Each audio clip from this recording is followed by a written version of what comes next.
I mean, basically, I'm here to answer your question. Okay. What I want to know, first of all, what's your feeling facing the death penalty yesterday but getting a life sentence for the convictions? Well, actually, my feeling is I'm focused on appeal because in my opinion, understanding the situation and knowing the facts of the case, I shouldn't have been facing either one. It should have never got to that stage. So I never really focused on the penalty, and I was basically the whole time focused on filing an appeal. Tell me why. Because a sentence isn't actually final until you file your final appeal.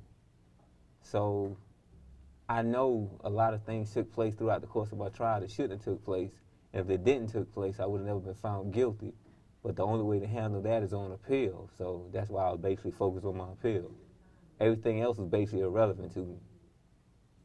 You were Ask him if you can lean a little bit towards the phone. Can you lead toward the phone? Just a little bit, just, yeah, your shadows is right on top of Okay. me. Over just a little bit? There you go. Perfect. Okay.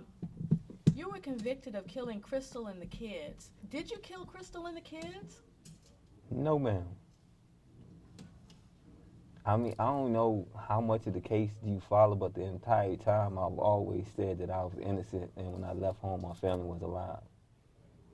I've never changed that. So How do you respond to the evidence that they found your DNA and blood at the scene, blood on the victims, your blood on the victims, the cuts on your hand, the situation at the 7-Eleven, the 911 tapes, the protective order? How do you explain all of that? I don't know if you were present when I testified during sentencing, but a lot of that was answered. It's a lot of things about DNA that the average person does not understand, and a lot of DNA is a result of just me living in the home. And it could have been my saliva, it could have been my spit, it could have been from a sneeze, it could have been from a cough. It it could have been, not to be disrespectful, but it could have been results of my semen. Then in the process of something happening to my family, their DNA just fell on top of it. See, and there was a DNA expert, her name is Miss Charlotte Word, and she actually explained that to my attorney and I. So I felt like she should have been there to also explain that to the jury, so it could have gave them a clear interpretation of what DNA actually is and what DNA is actually capable of doing. The statute that governs DNA even explains that DNA is not reliable to determine that someone committed a crime. So, did you kill Crystal and the kids? You previously asked me that question and I told you no. You don't recall asking me that? Okay. Um, but a jury convicted you of killing Crystal and the kids. So, what's your feeling about that conviction?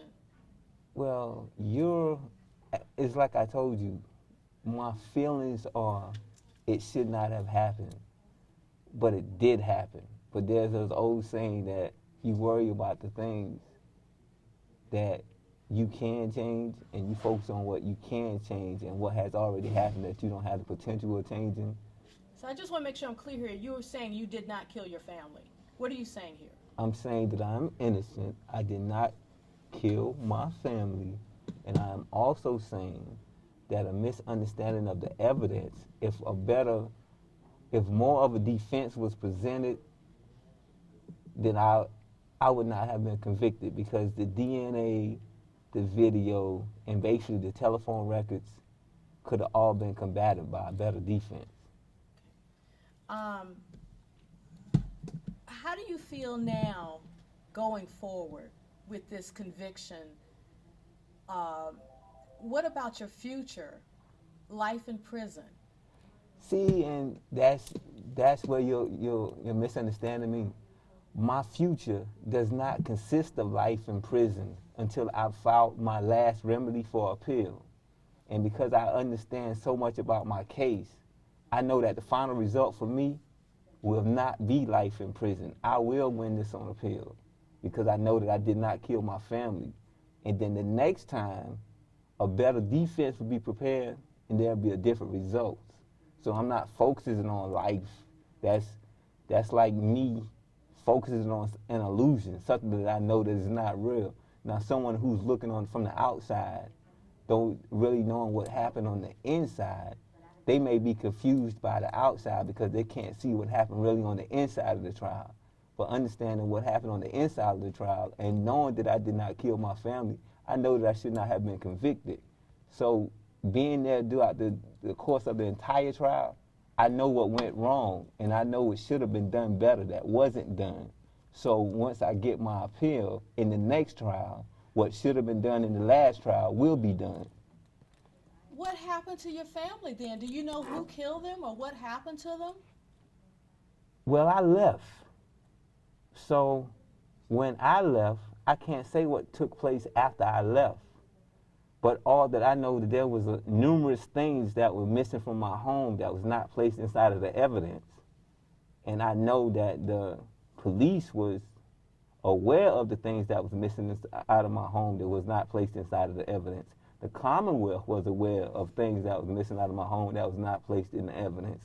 So it was things of that sort. Like I said, there's certain things that other people don't know that we know. And that's why I'm telling you that I'm basically focusing on my appeal, because there's certain things such as prosecutorial misconduct, misstating facts, speculating about stuff that you don't know, and misleading the jury that the prosecutor is not supposed to do. And they did that in order to bring about a wrongful conviction. I'm not the first person in the world who's innocent was found guilty and got out of prison years later. This has happened before me, so. It was said that you showed no remorse during the trial. You showed no remorse for the killings of your family. How do you feel about their deaths? Do you know what happened to them? You said when you left, they were still alive. Is that what you're saying? That was my testimony. That's what I've told the police all along, and they really did not present any evidence. They didn't present any evidence, which was it was their burden to present evidence that my family was not alive when I left home in order to obtain a conviction. And they didn't do that. But that's why I told you that's something for me to handle on appeal. How do you feel about the loss of your family? How do you feel about the loss of your family in such a brutal way? I can't help but hurt about the loss of my family, but at the same time that I have to hurt about this situation that I'm dealing with, I have to also be thankful, because even though I don't like the point I'm at in my life, I'm still at a point in my life, and my family is not at a point in their life any longer. Do you understand that? So. What do you want to say to your 8-year-old son? My son already knows that I love him. So that's basically all I can say to him. But everything else he knows, because he was with me the entire time, from August 18th until almost the point that I was, not all the way to the point that I was arrested, because I left him at my mom's house for a while I did some other things. So there's really nothing for my son to know, because he was present. And if you may make a note of it, he wasn't present at the trial. And 4 officers interrogated my son and took a 45-minute video of him. But none of that was at the trial. Mm-hmm. So if that was the situation, then basically, if my son said something that was incriminating toward me and he was with me the whole time, he would have been on the stand at trial. Why do you think the jury gave you a life sentence? I think the jury gave me a life sentence. I mean, me being inside of somebody else's head, it's kind of difficult, but I think the jury gave me a life sentence because it was a unanimous decision, because after I testified at the sentencing, I think they realized that some of the things that I said was actually true about the Commonwealth not meeting their burden. I misspoke there. I wanted to say, why do you think the jury couldn't reach a decision and then life was imposed by the judge? Well, the jury could not reach a decision between the life and death question. They probably couldn't reach a decision because it all has to be unanimous. So if everybody don't agree, then the decision is not reached. So pretty much it was that they couldn't reach a decision. Everyone couldn't agree on what the punishment would have been. Just like if I had testified at trial and not listened to my attorneys, they would not have been able to reach an agreement about guilt, and I would have been found not guilty. See, because the same thing that I would have said at the sentencing, I would have said at trial. And some of the things that they were confused about that was clarified to them at the sentencing would have been clarified to them at trial.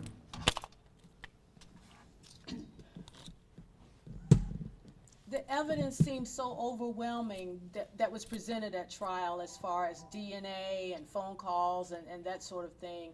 And they found you guilty of 3 capital murders, 4 unlawful stabbings, arson, and second-degree murder. And yet, you say you were not even there. You weren't at the crime scene at all. Your family was alive when you left. Yes, and my son can verify that, and he has verified that. That's why he's not at trial. So what happens now? How do you spend your days now? What are you working on now? I'm working on my appeal now. What is it you want to say to Crystal's family? I've already said what I need to say to Crystal family. They know that I did not do that to her. And they know that my son was with me. They've spoken with my son. So basically, they know that I'm innocent. I mean, the people who has to know, they know. But that wasn't the reaction outside the court yesterday. Well, after the trial was over, people were wondering how the jury came to this, how the jury could not find you, find the death penalty for you. See, and that's what I was saying about when you're on the outside looking in, you really don't know. Some of those people, I don't know the people that they talked to, but some of those people that they spoke with may not have been Crystal's family. And then some people, they show up at certain times, but when you there, when you need them, they're not there. So when I say Crystal's family, the people who need to know, they know. I can't say that those people were present at those cameras. I don't know. I wasn't there. I didn't see the cameras. So what is it you want people to know about John Ragin, now that he's been convicted of capital murder, unlawful stabbing, second-degree murder, arson? What is it you want people to know? What do you want to say to people about this case and yourself? The only thing I really want to say to people about this case is the same thing they did to me, they can do it to you. So you need to be more careful and pay more attention whenever you go inside of the court and you realize what the situation is, because if they did me wrong to bring about a wrongful conviction, they'll do it to someone else. Do you miss Crystal and the kids? Do you think about them at all and wish they were still here? I mean, what do you think about what could have been their lives? I mean, honestly, that's a question that I think you already know the answer to. So I'll just say yes, I miss them. Like I said, I can't speculate about what could have been, what will be, or any of that, because I can't predict the future. I don't like to say that I've been somewhere where I haven't. Well, you stepped into a ready-made family when you married Crystal, and you grew to raise them during her deployments and that sort of thing. So there was some love there? That's all it was, love. Tell me about that. Raising the kids and being there with your family and all.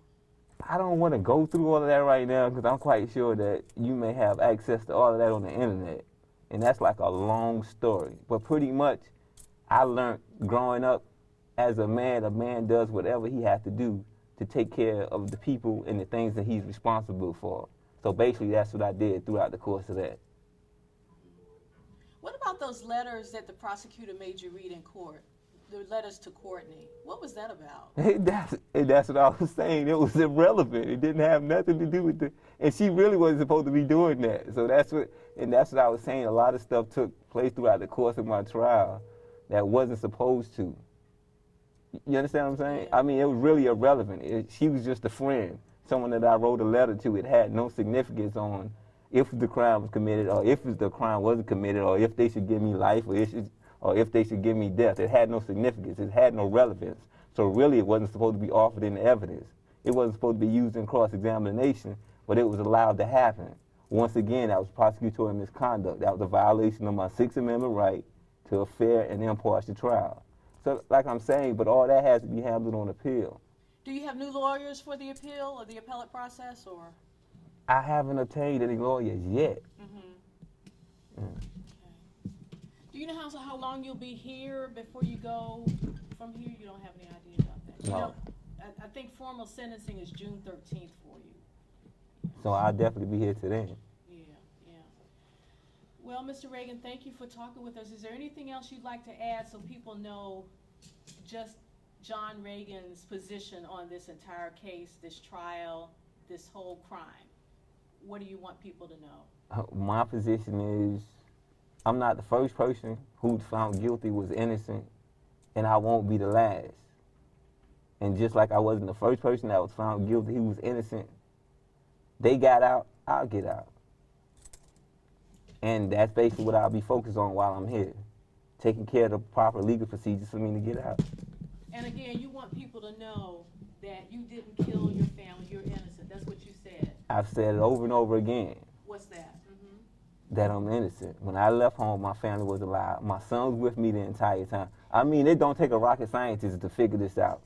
My son was with me the entire time.